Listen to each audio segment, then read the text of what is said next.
Hello, this is Natasha, and this story is named after a very special recipe created by an ingenious chef called Blobbert.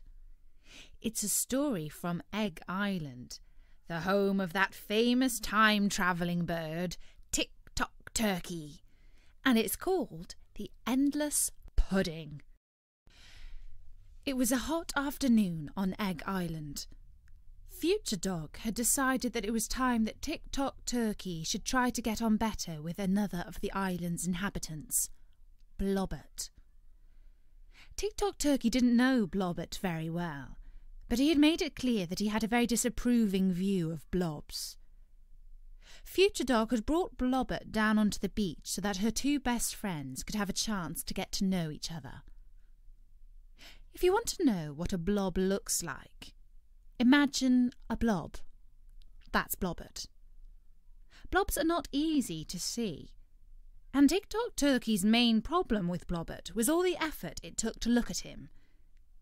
Before they could get better friends, Tick-tock Turkey would have to learn to look at blobs without going cross-eyed. Blobbert, who was a rather talented cook, had prepared a surprise for Tick-tock Turkey, but he wasn't allowed to have it until he had tried to be friendly. Tick-tock Turkey had been trying to look at Blobbert for nearly an hour, without much success. "Blobbert," said Tick-tock Turkey, throwing his wings up in frustration. "Why'd you have to be so weird? Stand still. There you are. Nope, gone again. It's giving me a headache." "Sorry," said Blobbert. "I know you're trying, but I'm not weird, really. In fact, I'm quite normal. As blobs go, I'm a very ordinary blob." "Where's he gone now? Blobbert? I can hear you, but you've disappeared again." Future Dog, who had mastered the art of seeing Blobbert, nodded sympathetically. "There is a knack to it," she said.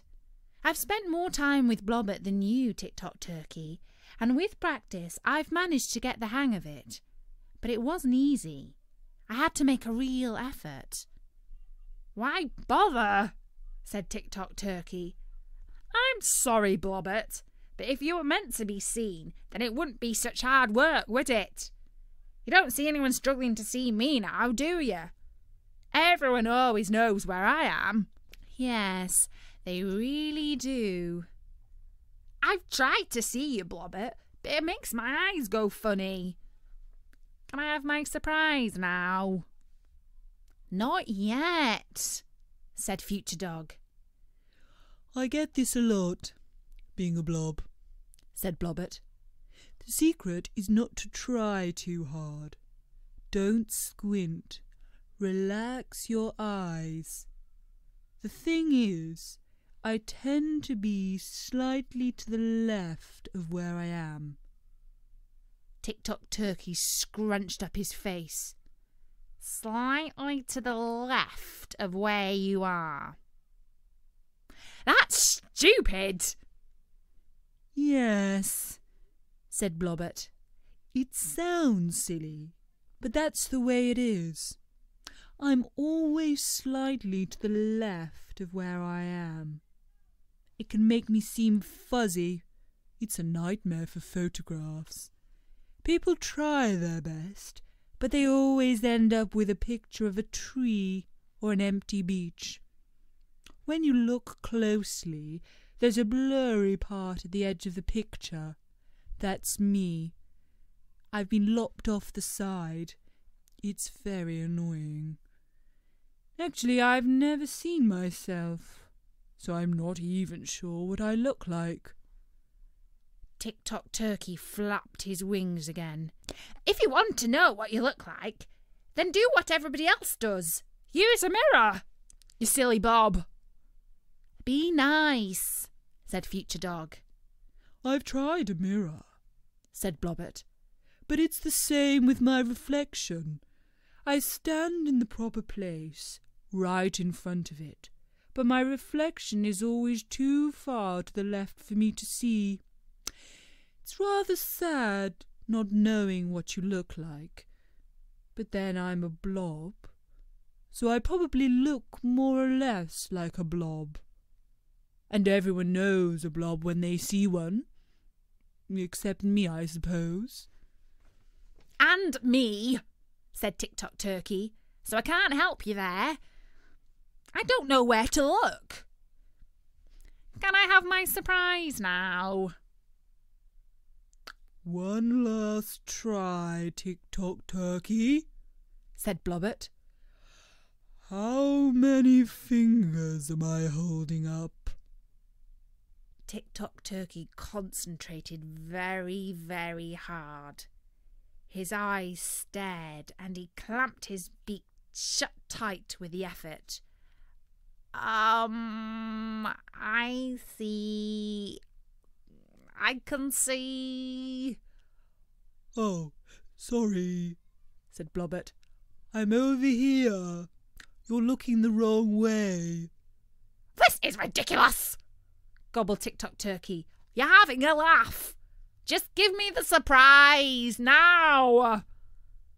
He looked harder. Hang on. Yes, I can see 3 fingers. 3 big fuzzy blobby fingers. That's right, isn't it, Blobbert?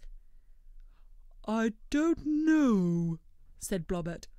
I can't see either. Tick-Tock Turkey squawked. You stupid! I mean, Future Dog, how many fingers is Blobbert holding up? Future Dog peered over her sunglasses, just to double check, then smiled. Well done, Tick-Tock Turkey, she said. It's 3. About time, said Tick-Tock Turkey. I'm getting too dizzy for this. Now give me the surprise, and it better be a good one.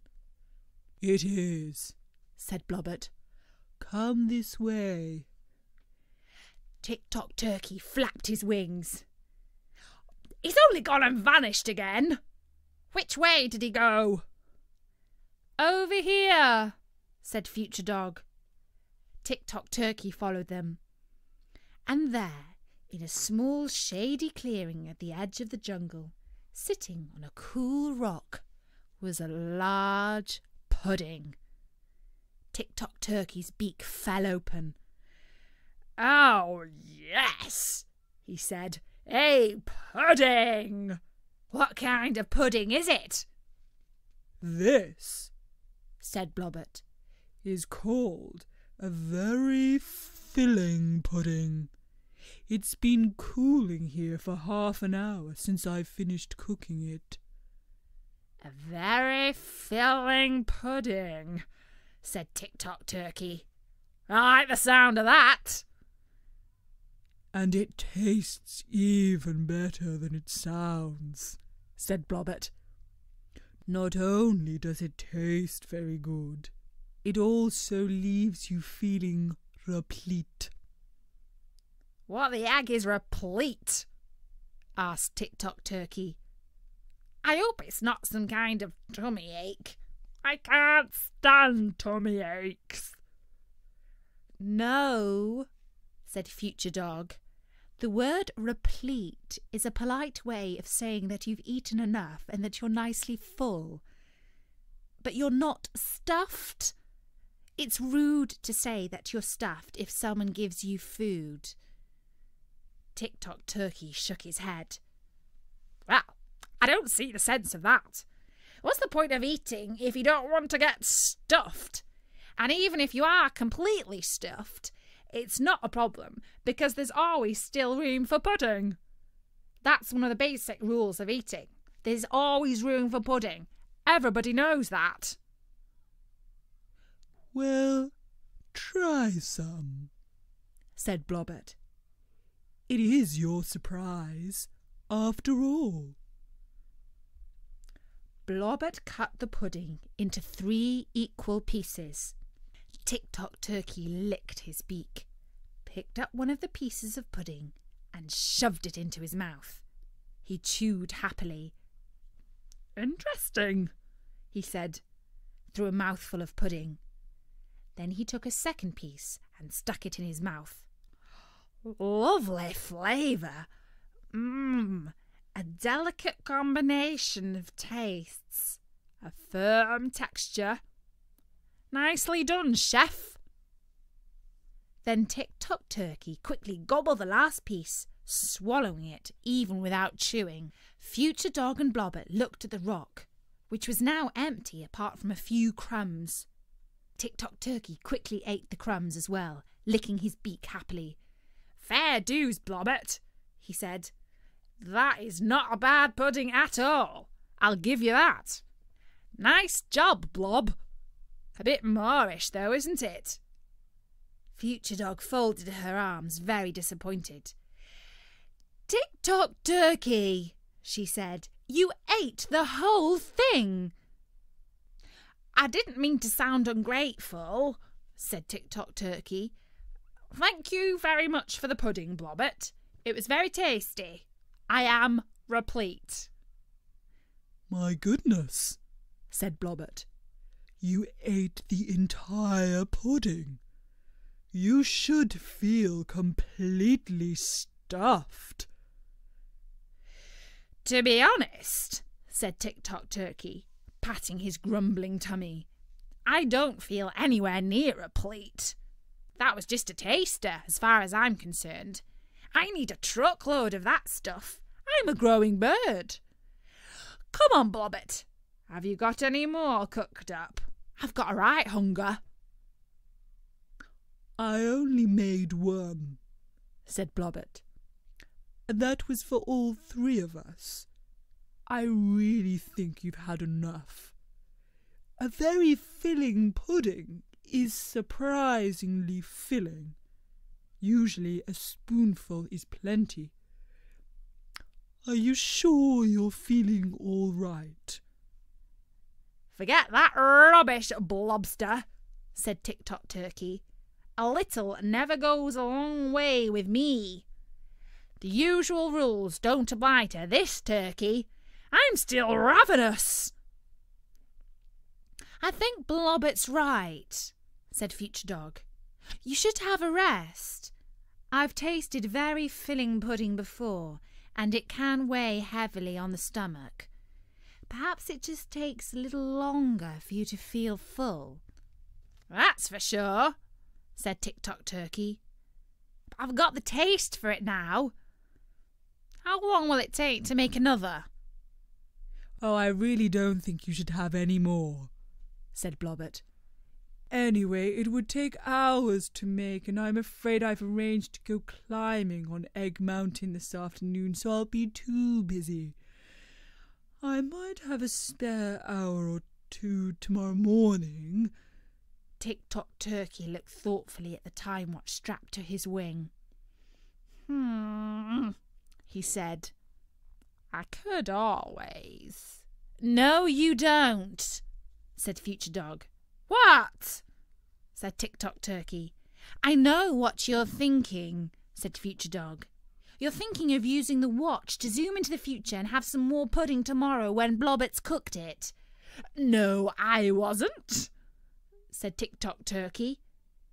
And in fact, although he could be a very silly bird, Tick-Tock Turkey was thinking of something much cleverer than that. He gobbled excitedly. "Yes, I've got a brilliant plan, and I promise I won't eat another pudding. You're both right. I know that one pudding is more than enough." He held one wing high in the air. "It's time to use the time watch. I'll see you two later. Well, I probably won't see you, Blobbert. No offence, but you know what I mean." "Don't you dare eat any more puddings," said Future Dog. With a quick fiddle on the watch button, Tick-Tock Turkey whooshed away in a cloud of sparks. He found himself in exactly the same place beside the rock in the small shady clearing. And the very filling pudding was there. He had travelled back in time 1/4 of an hour. He could hear some funny voices not far away down the beach. It sounded like a dog was trying to teach a very grumpy turkey how to look at a blob. Tick-Tock Turkey realised that that was him, with Future Dog and Blobbert. He wanted to laugh out loud, but he kept quiet. Now he could eat the pudding again by eating it before, and he still wouldn't have had more than one pudding because it was the same one. Without any delay, he gobbled the pudding in 1, 2, 3 mouthfuls. Lovely, he said quietly and patted his tummy. I don't feel quite so hungry now, he said to himself. I suppose I should head back. Forward to where I left. But I could manage just a bit more. Perhaps I can have just one more mouthful. Tick-Tock Turkey twiddled a watch, and whoosh! He was in the same place again, but another 1/4 of an hour earlier, and the pudding was there again, all in one piece. He could hear Future Dog down on the beach, explaining to the other Tick-Tock Turkey how he should try to see Blobbert, and that if he did, he could have a surprise. The other Tick-Tock Turkey didn't know what the surprise was going to be, but this Tick-Tock Turkey had already had 2 surprise puddings, and he was about to take a bite out of a 3rd. He tried not to laugh again. He tasted the pudding. It was still warm from the stove and a bit sticky, but it was absolutely delicious. Tick-Tock Turkey couldn't resist another taste, and before long, with a bit of effort, he had eaten the whole lot. Again. Same again, he said. And without delay, he whooshed back another 1/4 of an hour, 3/4 of an hour in total, and gobbled down yet another very filling pudding. This one didn't go down so easily, and he had to take his time, but finally it was all gone. He sat down and leaned against the rock. Well, he said to himself, I've got to admit this very filling pudding is finally starting to feel very filling. My tummy's definitely full now. I should probably head back. I suppose this is what it feels like to be replete. He began to adjust the watch so that he could zoom forward to the future to where he left Future Dog and Blobbert. But it seems such a waste, he said. I know that if I go back in time again, then there'll be another delicious pudding, and that one's going to be fresh out of Blobbert's stove. I love to know what it tastes like hot. So Tick-Tock Turkey adjusted the time watch yet again, and whoosh! The pudding was steaming on the rock, and he could hear Blobbert walking away from the clearing and saying hello to Future Dog on the beach.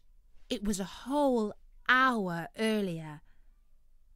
He slowly got to his feet, feeling extremely heavy and rather tired, and leaned towards the pudding. He opened his beak to take a bite, but found that he felt a little ill. Oh, no, he said. That's not like me.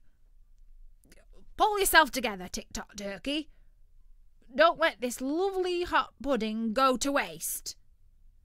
But no matter how much he tried, the more he thought about the steaming hot pudding, then the more he started to feel sick and full up.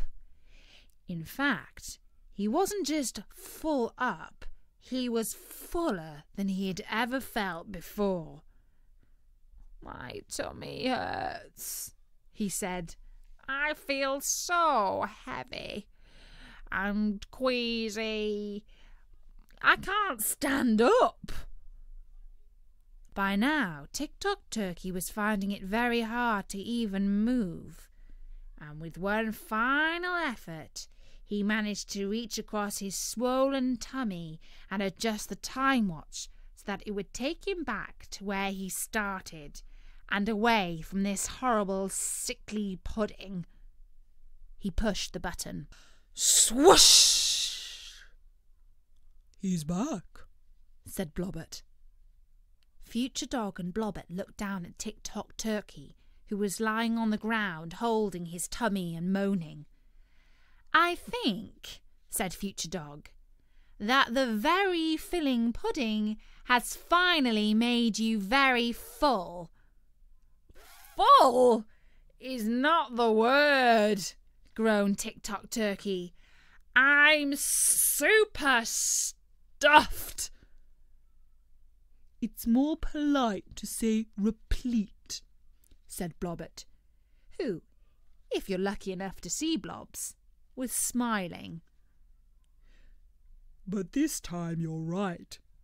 This Tick-Tock Turkey is super stuffed indeed."